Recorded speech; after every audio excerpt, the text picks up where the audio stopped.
So we are live. Uh, Good afternoon, everyone. I am Yakub Ali, and I welcome you all to this online talk on internet shutdown. Today we'll talk about issues around internet shutdown, how it impacts the people's right. So we have Mr. Apar Gupta, who is an advocate and executive director of Internet Freedom Foundation. Internet Freedom Foundation is an organization that defends our digital rights and freedom. It has been involved in several constitutional cases that includes data protection, surveillance reform, website blocking. We also have advocate Shadan Farasat, who is practicing in the Supreme Court for the last 14 years. He has been actively involved in several constitutional challenges, such as 4G restoration cases, application of Article 370, electoral bond cases, triple talaq issues. And today, the session will be moderated by uh, Advocate Devdutta Mukhopadhyay. She is litigation associate and RTI litigation associate who oversee the work of who oversee the litigation and RTI work at Internet Freedom Foundation. Uh, Thank you for joining us. Now, without any further ado, I invite Devdatta to continue the session. Thank you for that introduction, Yakub, and thank you so much for having us to come here and talk about internet shutdowns. I think internet shutdowns have gained a lot of prominence in the last 1 year because of the ongoing internet restrictions in Jammu and Kashmir, which have crossed 1 year on 5th of August this year and are also the longest restrictions which have ever been imposed by any democratic country. So I'd like to perhaps start with Shadan. Shadan, as somebody who has been a part of a lot of important constitutional cases and has also been a part of three successive rounds of litigation relating to the internet restrictions in Jammu and Kashmir, what do you think was the most challenging part of litigating internet shutdowns before courts? Yeah, I think the most challenging part was, the fact there were two aspects. One is, of course, making the court understand how important internet itself was to the whole scheme of things, which I think was relatively, the court did come around to understanding that. That's there in the Anuradha Bhasin judgment itself as to how, people nowadays, a whole lot of their business is conducted online, education. And so a lot of that was recognized in the first round of litigation itself. But I think the bigger challenge was dealing with, this claim of national security, which was very often put without, any backup really. And when a backup was sought to be given, it was some intelligence reports, etc., which the state was reluctant to share with anybody, including the court, if at all, only with the court, and then claiming it as if it's a blanket. So once the two words national security are spoken in court, the the tenor of the argument was then, of course, nothing else can be done by the court or by the petitioner. So I think that was the bigger challenge. But if you'll permit me, Devdutta, just in terms of, because the audience is, just to give them a sense of the three rounds of litigation before we get into the details of it. So as everybody probably knows, August 5th is when Article 370 was sought to be changed through a whole, bunch of legal mechanisms, which is a part of a separate challenge. And simultaneously, in fact, one day before that, on 4th August, beginning 4th August, a whole range of measures were taken. One was, of course, detaining a whole lot of political persons, including mainstream politicians. Second was imposing restrictions on actual physical movement of people by imposing 144 restrictions, which were in the nature of almost a complete ban on any kind of movement. And the third was the restrictions on communication, which was very, very severe because it was not, mobile phones were completely cut off. No mobile phones at all. So your mobile phone just went dead. You couldn't do anything with it. Your landline, those who had landline, which is not a huge number in any place in India, but also in J&K, their landlines went dead. So your landlines were switched off. And any other form of internet, etc., broadband, anything else, that was also. So basically, you became, every person on 4th of August became an island, really not knowing what was happening, even 3 houses away, unless you could move, and you couldn't move. So that was the level of restriction that was challenged straight away by a bunch of petitions. Anuradha Bhasin was who runs a newspaper in the Jammu and Kashmir state. Um, was the premier challenge, and in that, it did take some time even to get a final hearing. The final hearings, because this is a matter, if you recognize, the challenges happened pretty immediately within 10 days of 5th August, right? 10 to 15 days. But it was heard only sometime towards end November, early December, the Anuradha Bhasin petition. To be honest, it could have been heard before. It is not as if, that's the sense I get. But even then, finally it was heard, and in January we did get a judgment. The judgment was on its broad merits in terms of what it laid down was progressive. It said that endless bar, like a lot of things which the government had done, was there was no publication at all of any orders as to how these restrictions happened, right? So they said no, you must publish it. Second, it said orders which are blanket in nature, which do not have a timeline as an endpoint to a restriction, they will be unconstitutional because you can't have an indefinite internet blockade under our constitutional scheme. And they also said the telecom rules which are there must be scrupulously followed. Where there were gaps in the telecom rules, they sought to fill those up also with directions like, if there's a review committee, there's no timeline for review, the court gave a timeline. So to that extent, it was quite a positive judgment. But I think at the same time, it did not do what it was meant to do, which is, you see, the Supreme Court, except for 143 jurisdiction, which is special reference from the precedent, it is not an advisory court. You challenge a particular order, the Supreme Court says this is the law, and based on the law, then it tests the orders. Now, if the state had not placed all the orders, it could have sought that all the orders be placed before finally deciding, which was not what was done.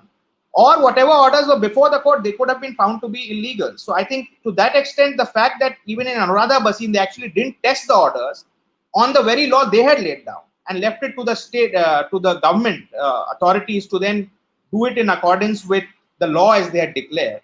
That is not our scheme of things. Advisory opinion of the Supreme Court is only, as I said, one jurisdiction, presidential reference. Everything else, when you're challenging a solid order, unless I myself in the writ petition is seeking only a declaration, if I'm seeking a quashing of order, then it's incumbent normally upon the court to do it. And despite the fact that all orders were not placed, I think the court could have done. So that was one weakness. But I think the fact that the law was laid down correctly was a positive aspect, and one hoped that after that you would have the state acting with speed.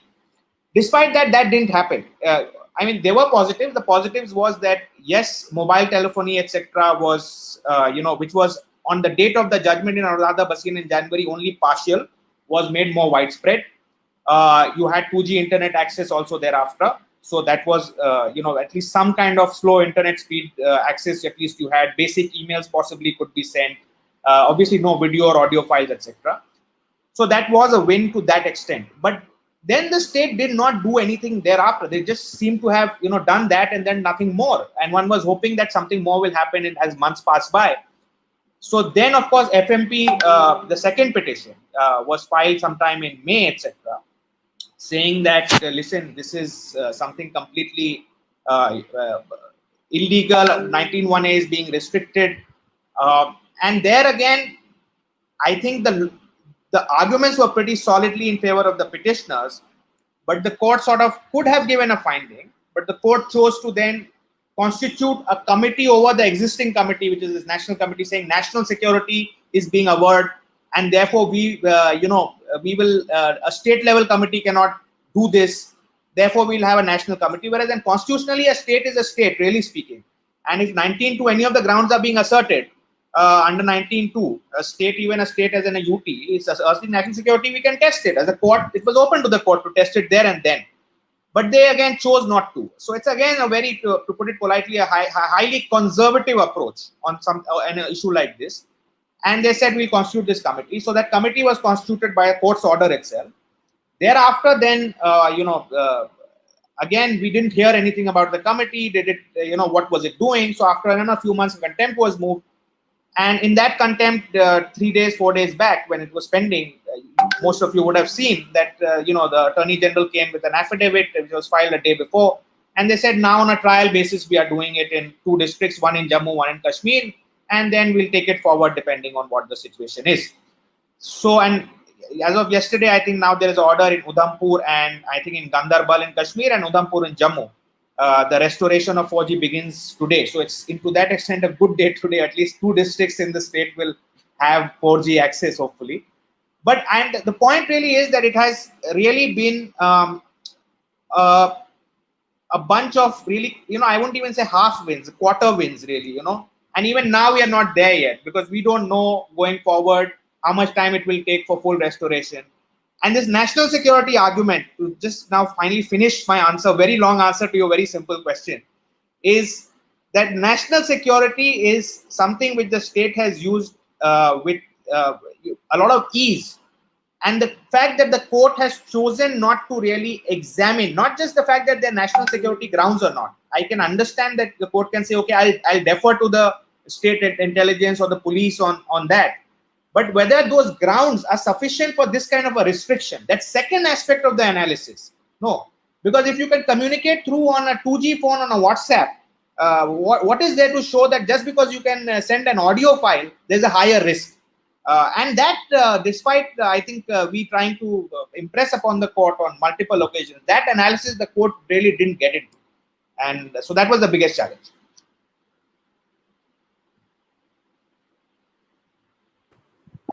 Thanks for that, Shadan. Just a short follow-up question to what you said, because you mentioned national security quite a few times. We've often seen constitutional courts like the Supreme Court of India say that, we can't really go into questions of fact. We can't really take evidence. So how are we supposed to know whether something impacts national security or not? I was just wondering what you think about this line of reasoning, because you're also an advocate on record before the Supreme Court who has a wider practice. So how does the court deal with, issues like factual disputes or evidentiary disputes in normal matters, which may not be constitutional cases relating to fundamental rights? And do you think there's a bit of a double standard there? Yeah, I mean, I guess possibly there could be some level of, disjunctive approach on different kind of matters. But I think what we are increasingly seeing is that there's a uniformity in all kinds of matters in deferring to the state. So even the not so sensitive matters where you would have expected the court to be a little more proactive and actually checking, even there they are deferring. So I think there is uniformity in the conservativeness of the court's approach now, and therefore maybe that disjunction is not there anymore. Thanks for that, Shadan. Apar, I'd like to come to you next, because you've been engaging with this issue of internet shutdowns for a while. It's recently made headlines and gained a lot of prominence because of what's happening in Jammu and Kashmir. But the problem predates 5th August 2019, and it's also a wider, more pan-India problem. So I was just wondering if you could maybe shed some light about the history of internet shutdowns in India, and also talk a little bit about the legal framework governing internet shutdowns and how that changed with the notification of the telecom suspension rules in 2017. So very quickly, a few significant events to mention, and they speak to the very disturbing use of internet shutdowns as a method of not preventing violence or towards the aims which are posed as legitimate state objectives. The first reported internet shutdown through an administrative order rather than the absence of underlying network capacity actually took place in Jammu and Kashmir. I think it was around Independence Day itself, and that's been a continuing internet shutdown annually placed in Srinagar from I think 2011 or 12 every year on Independence Day and on Republic Day, which speaks to the strength of the nature of political freedom which is enjoyed by people all across India, which is under an incredible amount of restriction, but has definitely become more restrictive over time. So that's been my general perception. Internet shutdowns essentially emerging under 2 laws under Section 144 of the Code of Criminal Procedure, in which directions can be made to prevent unlawful assemblies, but they also have a provision to confiscate private property which may be used towards unlawful purposes. So under section 144, district magistrates used to use and issue orders, or superintendents of police used to issue orders to telecom service providers to abate internet access for a period of 2 to 3 days.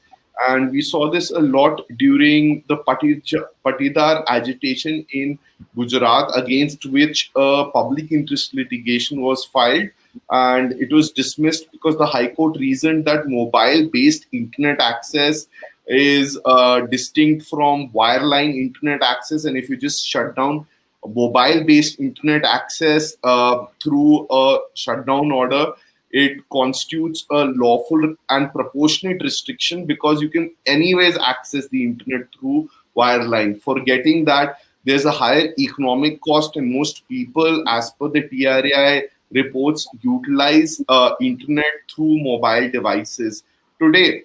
The second thing is that this was appealed towards the Supreme Court. The principal ground of argument which was built was that the law which was used was a general law. It was law under the Code of Criminal Procedure, and it was to prevent unlawful assembly. So quite often the underlying reasons, such as a Ganesh Chaturthi procession, which was one of the reasons for the orders issued in the Gujarat shutdowns and placed before the High Court, did not qualify as an unlawful assembly. How can a Ganesh Chaturthi procession call for shutting down the internet, right? It's so tangibly evident. And to layer this factual argument, the larger Telegraph Act under Section 5.2 was used, which had a specific power under the interception provisions, which also then provide for the government to similarly shut down the internet, because they can take control of the telegraph. This is under Section 5.2. Now, under Section 5.2, there are rules for interception which have been made, which is Rule 419A, which flows from Justice Kuldeep Singh's judgment in People's Union for Civil Liberties versus Union of India, the famous 1996 judgment, in which the Honorable Judge also states that without procedure under Section 5.2, you cannot actually utilize the interception power. We use the same reasoning, and we said before the Supreme Court in the SLP that yes, this was one of the grounds not as strongly agitated before the Gujarat High Court, but you have a much more specific law which does not have procedure for shutting down the internet, which is Section 5.2 of the Telegraph Act. Now, if you have procedure and a much more specific power under the Telegraph Act, you can't use the CRPC. And specific law overrides general law, and the specific law does not have procedure. So we wanted to gridlock the government. Unfortunately, after a certain amount of argument, this was dismissed. However, in the Anuradha Bhasin judgment, this analysis has been supported by Justice Ramanna, who says finally and very clearly that the Telegraph Act is the sole repository of the power to issue legal directions to shut down the internet. Now, I mentioned this because a large number of the audience here may be young law students, and they may be studying in their constitutional law on these doctrines of specific overrides, general, what constitutes the legal field with regard to subject matter for legislation and powers. And this is one interesting area to examine with regard to the administrative safeguards under the internet shutdown rules, which has also been a continuing focus of development through constitutional litigation beyond the immediate relief which is required for the people in Jammu and Kashmir, is the internet shutdown rules, which were made in August of 2018, which are deficient in having administrative safeguards.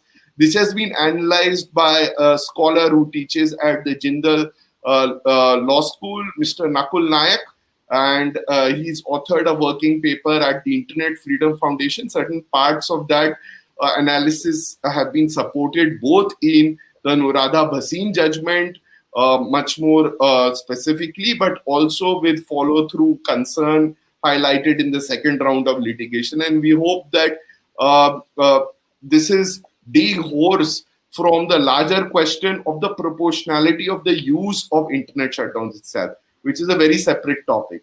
Whether per se internet shutdowns are constitutional. So this has been this answer of mine, which is which is referred to several materials, has been fairly heavy. So I'll stop here. I'll give opportunity for people to decompress, but much more broadly, internet shutdowns, when viewed in a contemporary manner, have grown over a period of time. Their severity has grown over time. They were first in Jammu and Kashmir, which remains to be a region which suffers the most severe form of this deprivation, but they are pan-national today. Their number has grown, their frequency has grown in time. It's become a regular administrative practice. Two, how does this link to the law? Earlier, two laws were used, Section 144 of the Code of Criminal Procedure and Section 52. Three, there was a specific challenge with regard to the constitutional doctrine of specific overriding general and the absence of rules. These rules came in 2018 in the existing batch of litigation, which is Anuradha Bhasin Foundation for Media Professionals. These procedures have been commented upon and have been shown to be deficient in administrative safeguards.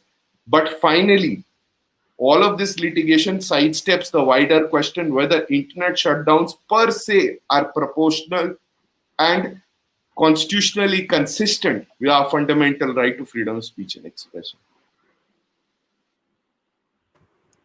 Thanks for that, Apar. And I'll come back to you on that point of internet shutdowns perhaps being inherently disproportionate and why governments continue to use them. Shadan, I had a question for you. So, in the current political environment, any kind of litigation is risky, especially on rights issues, because if you were to litigate and lose, and if the court were to say confirm the legality or the constitutionality of a particular internet shutdown, that could further embolden the government to maybe prolong the shutdown or to impose more shutdowns. In such a situation, how do you think we can navigate and manage this risk, number one? Number two, what are some common mistakes that you think we should avoid while engaging in this kind of public interest litigation? Yeah, so on the first question, see, I think most of the challenges which have been made are of very extreme kind of cases, right? I mean, you look at the JNK situation, the challenge when it was initially made, there was a complete blockade, right? As I explained right at the beginning. Now, I mean, it is impossible for any court to justify it in full. So I think I think the kind of actions the present central government is taking are usually pretty much on the extreme end of possible the range of possibilities and possible actions. I guess if there were borderline cases, if there was a 2-day blockade of internet, which order itself that it's only for 2 days, and then on the third day, so if you go on the first day to the court, by the time even notice is issued, it becomes infructuous, etc. But that's not the kind of thing this government is doing. So I don't think there's any real risk in terms of going to court and the court completely saying yes to it. If the court does not find itself for any reason not in a position to really tell the government that we are not going to knock it down, then there are sort of other strategies generally, which is keep the matter pending, etc., etc. But to actually get a negative answer on these kind of egregious kind of violations by the government, I think is not a possible reality today, given the kind of actions we are challenging. So yeah, if they were moderate, and that connects to your second question, that if the nature of the restriction is limited for a day and a half, but yeah, if there is no order, then you may still challenge it, saying, and then for future it will be that okay, there has to be an order, there has to be a timeline, etc. And second, I think a lot of times it's not necessary that one does a PIL. I mean, JNK PIL makes a lot of sense because JNK, given the nature of download, given the nature of restriction, their own high court could not be accessed. Their own high court chief justice was on record saying that the internet doesn't work with me. I have to come here, go there, So there's a genuine issue of access from people of JNK. Therefore, it makes sense for others to approach the court. But in another setup, say it were in Madhya Pradesh, somebody could one of the impacted citizens could file it. So I would say that PIL is one strategy. Other is, of course, whoever is actually impacted, when they can approach the court, they're in a position to approach the court, they should approach the court. And prepare your petition well, know about the present law, don't rush into it without a ill-prepared petition. I think that's the only sort of pitfalls one can, avoid. I don't have anything more to say on that. So then just a follow-up question to that. A lot of these matters are decided by High Court and Supreme Court judges who are themselves quite elderly. They may be in their late 50s or early 60s, and they are not the best versed with technology. And in such situations, it can sometimes become challenging to really explain technical issues like, oh, what is 2G versus 3G versus 4G? What is really this MAC binding that the government is doing? And how do you, one as a lawyer, make these issues more comprehensible to judges? Two, also, what can we do to sort of maybe quantify or concretely demonstrate the level of deprivation or level of harm that's happening when it's often obfuscated by, maybe some technical details that judges don't fully understand? Yeah. So I think in terms of making judges understand, of course, despite them elderly as you put them, so despite them being elderly, some of them are, and they are a minority, but some of them are quite savvy in terms of they do understand technology. Like, I mean, there are even in Supreme Court or even in Delhi High Court and other high courts, there are, I would say, 10 to 15% of the judges who are reasonably savvy. But you're right, the large number is possibly not so hands-on. I guess a way to explain it is to break it down in parts and have affidavits of experts who can sort of explain to it as to what it is. And that's one strategy we did use in all the Kashmir litigation. We did have detailed affidavits of experts as to what is a 4G versus 2G, 3G. That's a relatively, I mean, easier issue to understand because internet speed is something everybody connects with. But something like MAC binding. Now, what is MAC binding? Most people, even in the audience here, wouldn't know. I also didn't know until I was into this litigation. So those are more tricky things. And there you have to take a call whether that specific point or technical point is it going to make a huge difference in terms of the outcome. Then you obviously go ahead and explain it if you think it's going to make a if it's really crucial. And how to avoid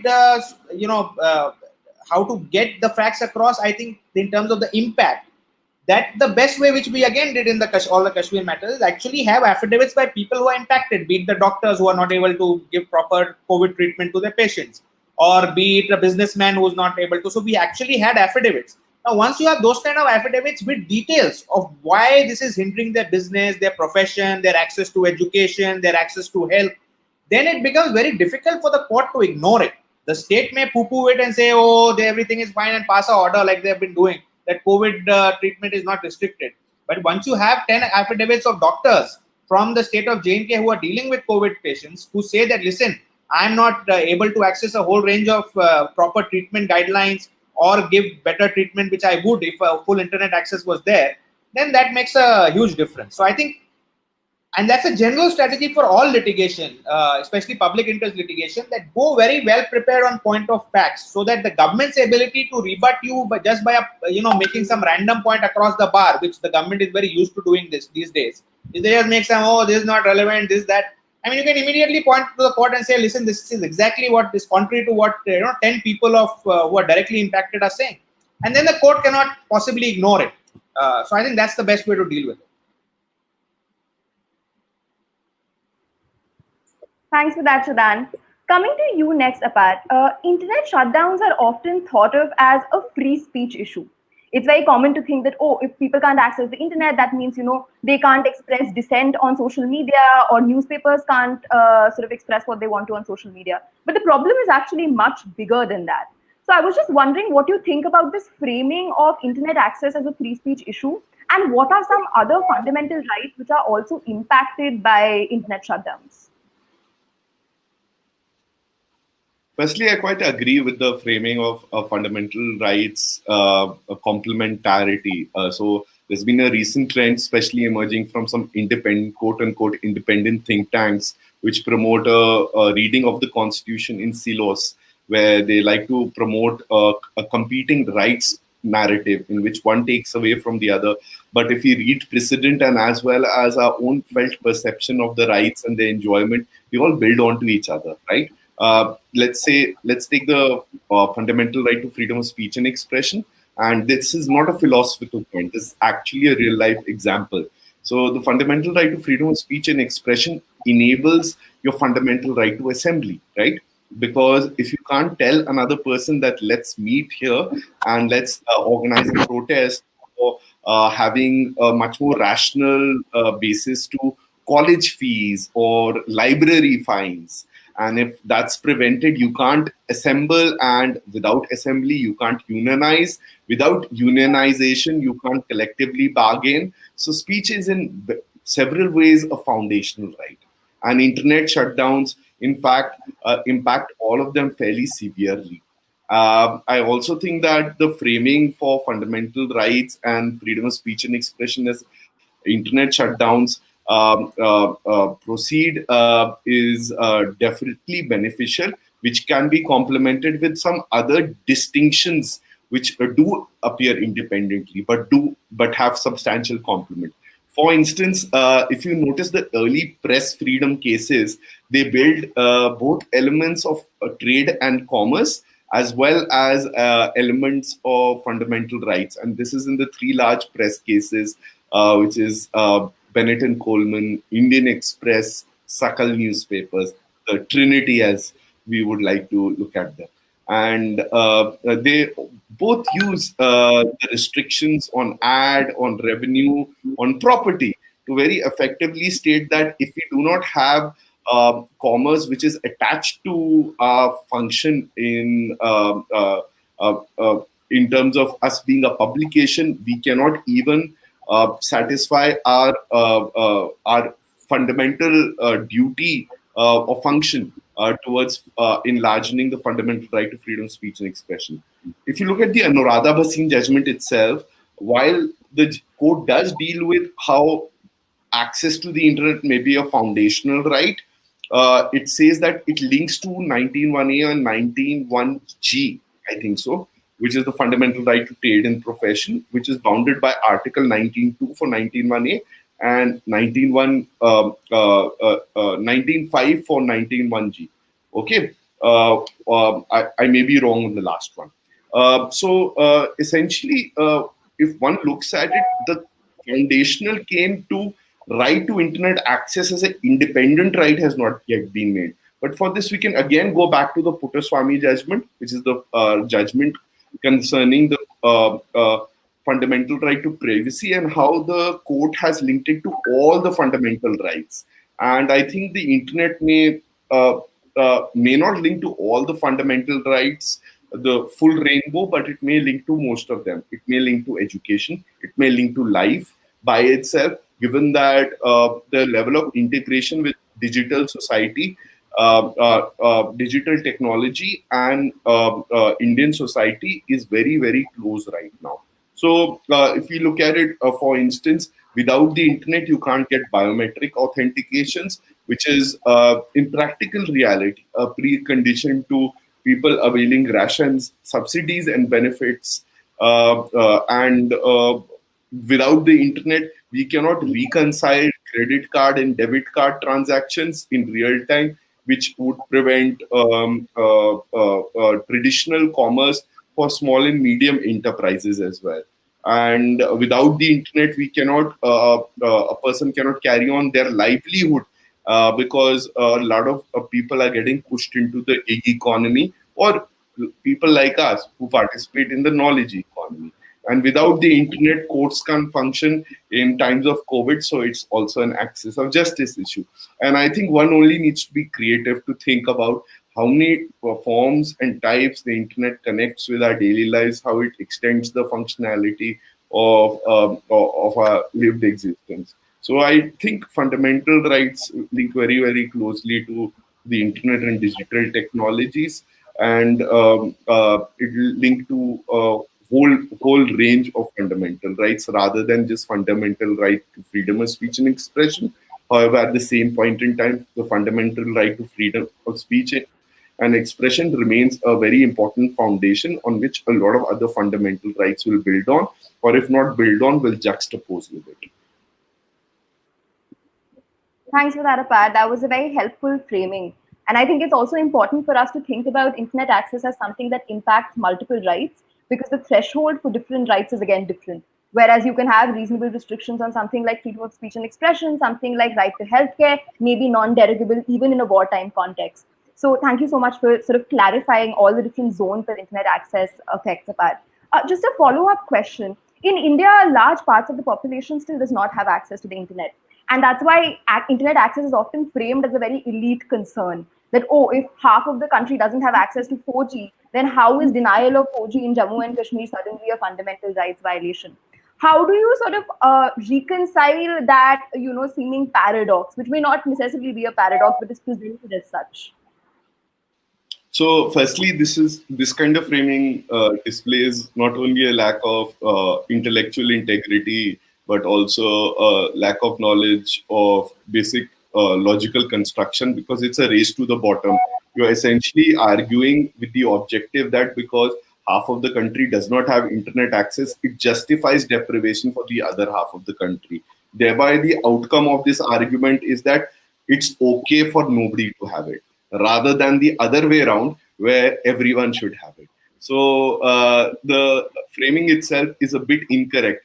And the reality of our society or any modern society is that there are distinctions in economic class, as well as accidents of birth result in people having more privilege than others, which needs to be cured through incremental state measures which provide for a welfare state and bring us to a level of social justice, where the mobility which is offered to a person is not dependent on the accident of birth, which is the constitutional framing and understanding under our constitution.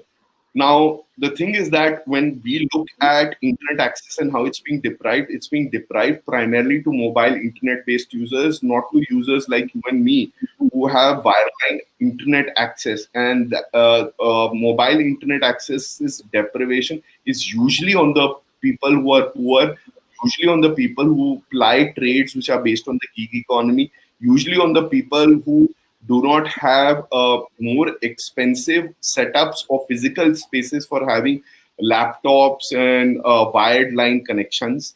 So it does impact the economically weaker sections disproportionately, number one. So it's factually incorrect.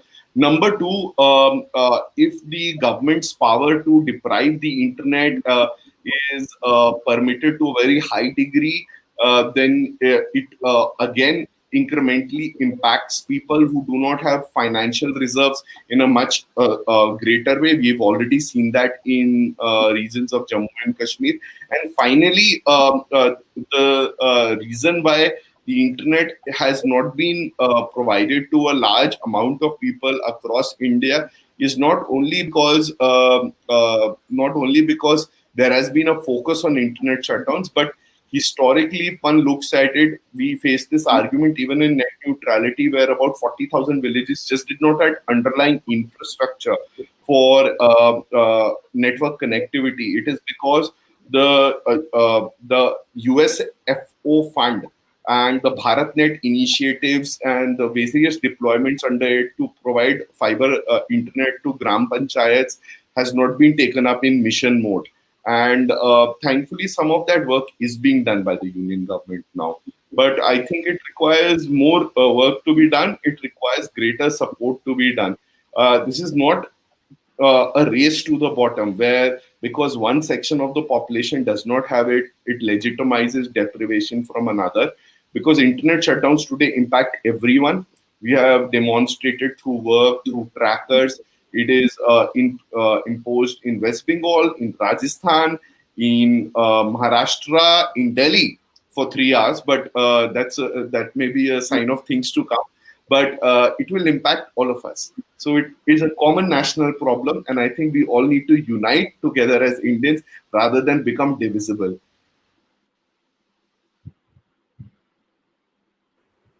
Thanks for that, Apar. Shadan, my next question is for you, and it may seem like a slightly strange question to ask somebody who's a litigator before the Supreme Court.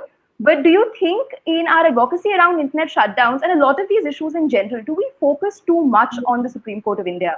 Are we not looking at one, other judicial fora, and two, also other democratic institutions which are meant to bring in accountability and keep the executive in check?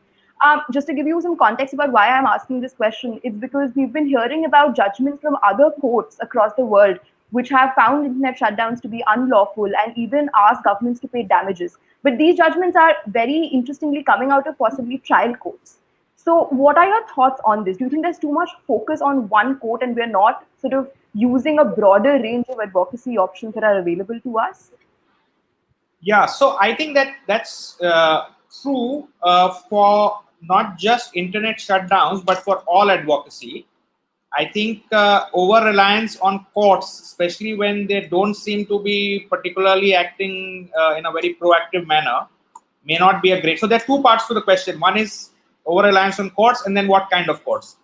So on the first part, I generally think that a lot of problems we have to deal with democratic sort of approaches. Creating awareness, protest, etc. Of course, when you protest, then the government sort of hooks you. So then what? Then you again go to the court. So the point is that there is sort of, it's a bit circular, but a lot of other awareness and if there is a furor over some government action which is clearly palpable, then the government normally does back out if there is a certain mass to it. If it's just a section which is doing it, then they may not. So I think that's the way governments function. So that's one.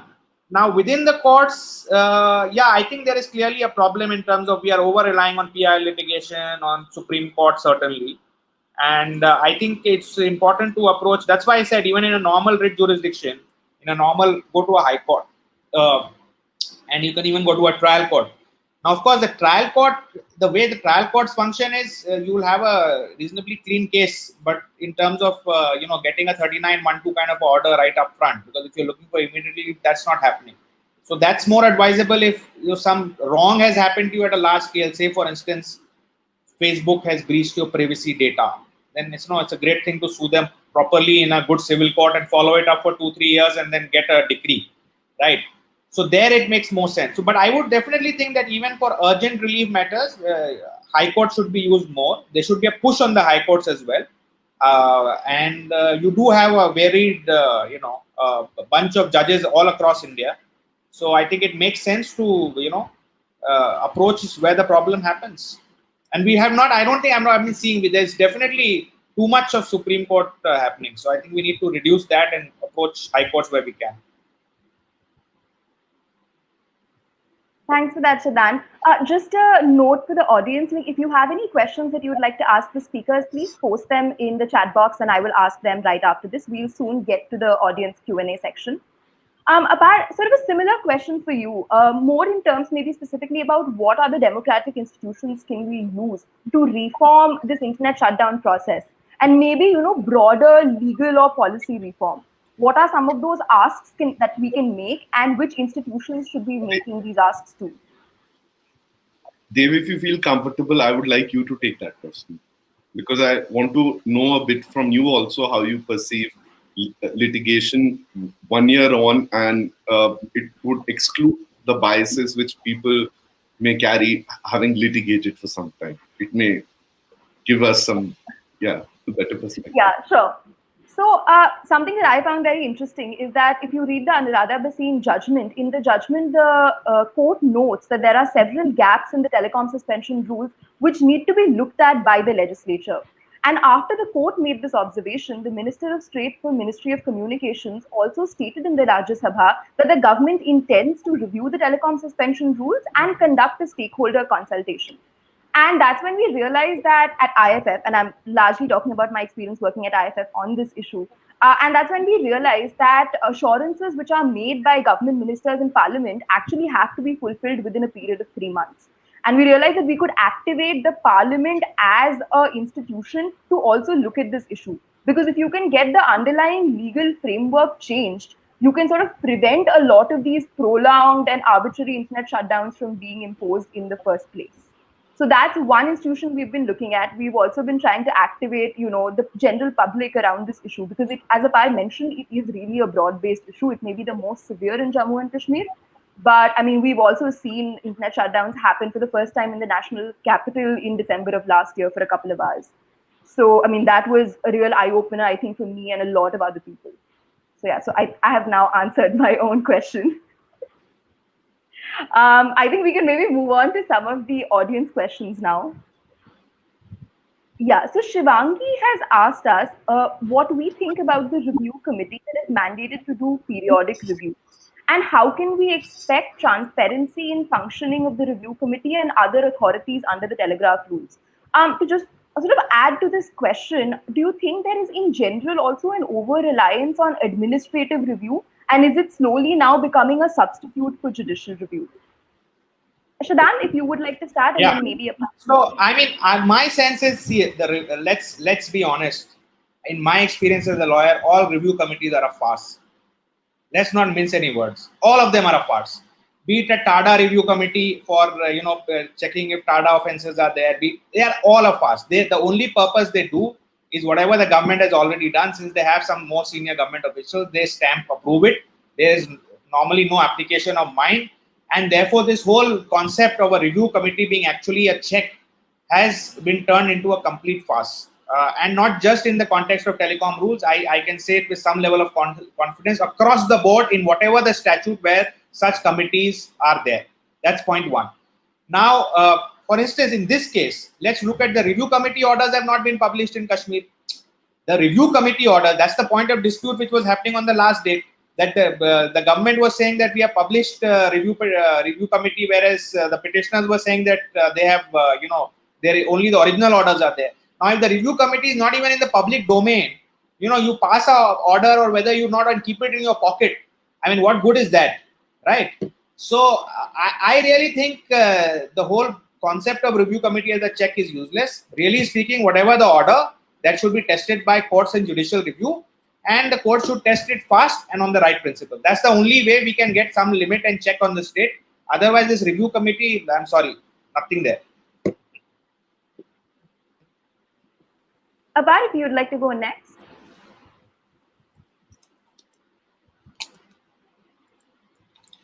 My experience has been completely confirmatory of what Shadan has said.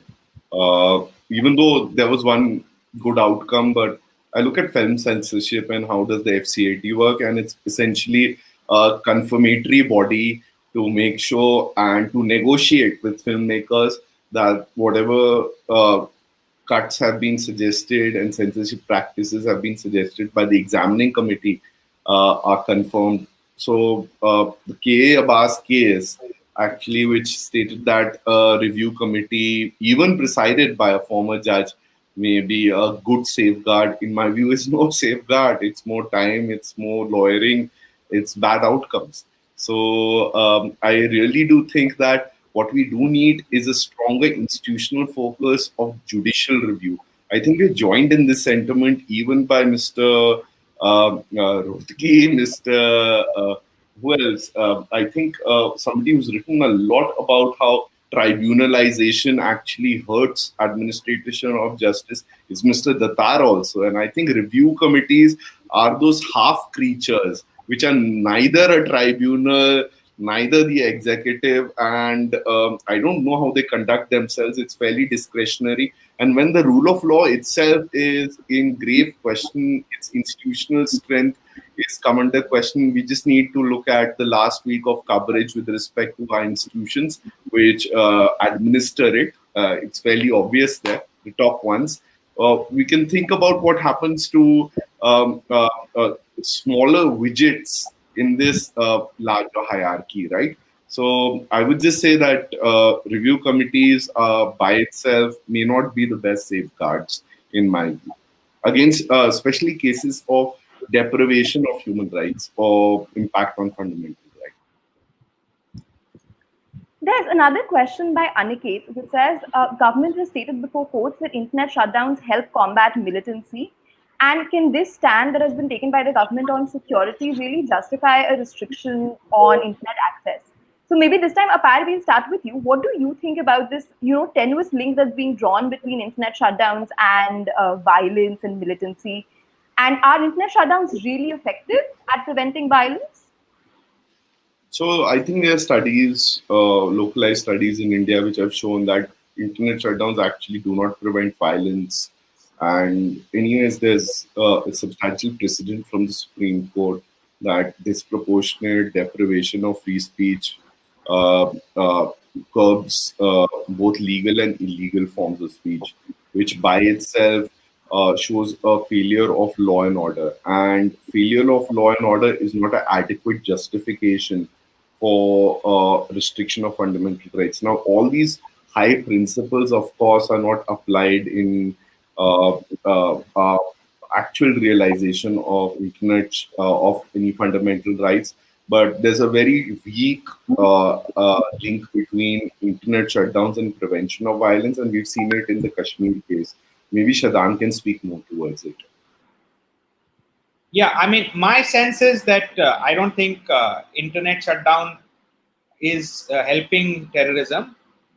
I think the government probably does very well know that it doesn't help terrorism. The reason they are doing it, terrorism is the bogey. Let's put it clearly. The reason they are doing it is because a certain decision they feel is not going to be popular with the people on the ground, the masses, and they don't want the masses to even exercise their normal constitutional right to protest, etc. And therefore, what better way to do it than shut down internet and claim national security and reduction of terrorism as a ground? So I think that's what's happening, and that's clearly borne out, because if you look at it, we have had in the last 1 year since there has been internet shutdown, I think potentially more incidents of terrorism in J&K than there have been, say, even in years earlier, say 2010, 11, 12, even immediately the years preceding. So, the whole argument of the government vis-a-vis 370 or the 4G restriction, and listen, now on 370 they say it's integrated with India, therefore terrorism will go down, and on 4G also they say now it can't be done because we are restricting, and but the incidents have gone up. So I think these kind of problems are political. You have to engage with the public to solve them within our constitutional framework. Internet shutting down is certainly not going to it may prevent the public from coming out on the roads and expressing their view, but it will not solve the problem. And insofar as terrorism is concerned, they function, I'm sure they have their own modus operandi of functioning. They are not relying on government's 4G network to do. I mean, I'm sure they will have their own network, so the government should target those kind of things rather than doing what normal and general public uses. You're targeting that when it's not even clear if the militants and the terrorists are using that as the primary modes of their communication. Dave, just like to mention one thing. I think there was a news report, which is not fake news, about a pigeon being arrested. That happened too, yeah. That happened too, right? So I just wanted to show the absurdity of what's happening these days. Well, I think Apar, that is perhaps. Oh, we have one more question. Oh, so somebody has asked a question, Abhyuday, saying, due to polarization of people towards the state of J&K, what as litigators do you advise as law students or the general public to do to tackle the problem of public apathy? I think he's asking in general, like what can law students do to generate more awareness about this issue? And I think I'd sort of make this question a little broader, because I think a lot of people who are still in college or have just started practicing are experiencing a lot of disillusionment and a lot of disheartenment. And I was just wondering, as people who've been doing this a lot longer than us, if you have some thoughts on, how do you keep going? Yeah, so I go first. Okay, yeah. So see, first of all, I think, of course, we are in a very sort of bad moment for constitutionalism today, because it's been breached left, right, and center, and courts are not really able to defend it the way they are expected to under the constitution. So generally speaking, what I would advise is two things. Firstly, engage at a personal level with whoever you know. I mean, you guys are informed young men and women who are aware of issues. So engage at your family level. If you have people in the family who are this thing, your family friends, engage with them on any issue, be it the Kashmir issue or be it any other constitutional / all constitutional issues are semi-political. They're always constitutional issues are never without politics. So you engage with them, and that's the best way to sort of take things forward at a personal level. And if you're passionate, then engage with a larger bunch.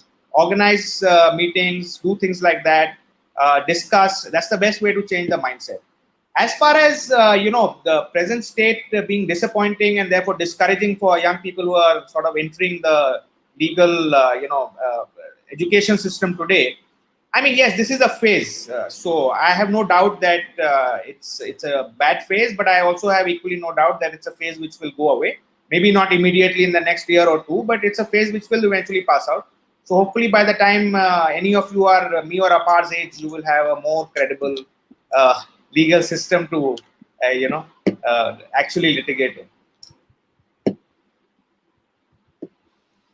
I would completely support that sentiment. I think I wrote about the 25 years of the internet, and it gave me a chance to look at Jawaharlal Nehru's collected speeches, which is the fifth volume, his last volume, his darkest phase, actually. So he says on the Independence Day speech in 1963 that what are 16 years in the life of the nation? It's merely a small childhood, and we are ancient civilizations of thousands of years. We have a long course to go in national history, and much more personally, Shadan is completely right here.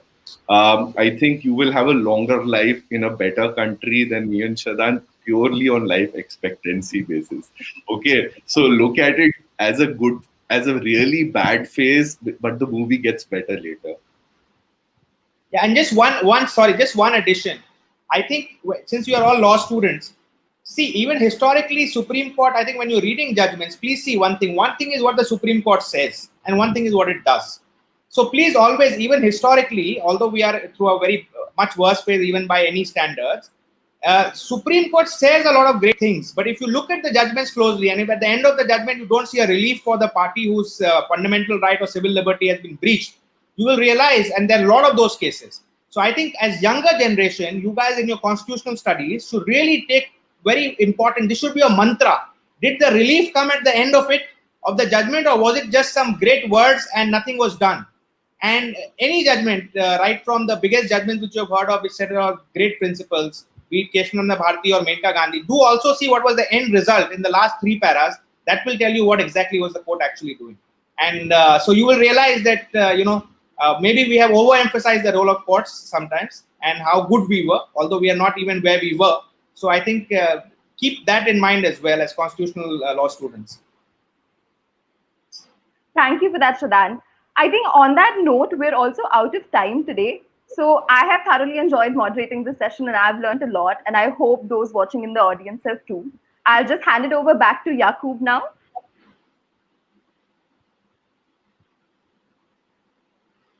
Yaqub, you may need to unmute yourself. I have one question, if it's okay with the panelists. Parliamentary oversight, it has been a successful instrument in foreign jurisdiction. And in India, despite the world's largest representative democracy, we all know how parliamentary oversight works here. In your views, what could have the parliamentary committees they could have done or they should do to seek accountability from the authorities issuing orders to shut down internet and communication? Apar, you answer that, please. Actually, Devdutta's done more work on this. They've again all the tough questions. I'd be happy to answer it. But basically, yeah, the parliamentary committees do have a lot of powers. I think we have recently seen how, especially in the US, a lot of parliamentary committees there have been aggressively questioning big tech and a lot of other leaders. And I think that's given a lot of inspiration and hope to people across the world that, why isn't this happening in our country? Why isn't this happening in our constitutional democracy? And the parliamentary committee does have powers. It can depose government officials. It can seek answers. Even ordinary parliamentarians can raise questions which the government is bound to reply to. So the parliament, as I think an institution, has not been utilized enough. I do think Apar may be a better place to answer why that is. So just in terms of the composition and the centralization of power, as we notice in the union executive, when a supermajority occurs in parliament, is reflective in the committees. Committees by itself, on principle, are supposed to be bodies without the party hat. So they are supposed to be forums in which non-partisan issues can be discussed. But as we've seen an erosion of all institutional culture over some period of time, which is very unfortunate towards specific national political aims. Unfortunately, the political affiliations are out in the open, and even for parliamentary committees. This is very sad in terms of institutional culture and history. But again, ending this on a much more hopeful note, I was again reading another very good book recently. It's called the Count of Monte Cristo. Okay, so it's not about revenge actually. It's about wait and hope. So it's about how life comes full circle, even if you're locked for 20 years in a prison without food. So look towards better times. You do have food, even if you're locked in a room. So.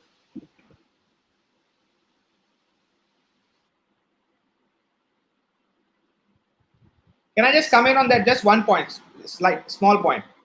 Yeah. So I think, see, parliamentary check, when we say legislature's check, it actually functions better in a presidential kind of system where very often your executive and your legislature are in control of opposite and political parties. In a parliamentary system, by its very nature, the executive is somebody who has the confidence of the legislature. Basically, you're the majority. So they both get conflated. And therefore, for parliamentary system to function well, when the prime minister or the chief minister has also power in the legislature, is fully supported.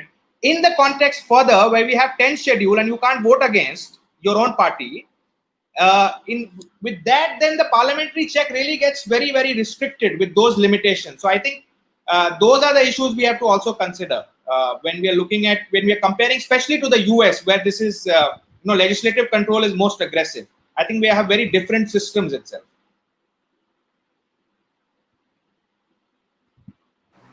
Thank you very much for this wonderful session, and thank you for joining at this crucial time when state has normalized the internet shutdown and communication issues. Uh, when classes resume, I hope that we'd love to host you all at our campus, and we'd also do more session with the Internet Freedom Foundation. And let us end the session with this hope that the state respects our right to access internet, 4G for all, and they should not take it for granted. Thank you. Thank you very much for this session. Thank you for having us.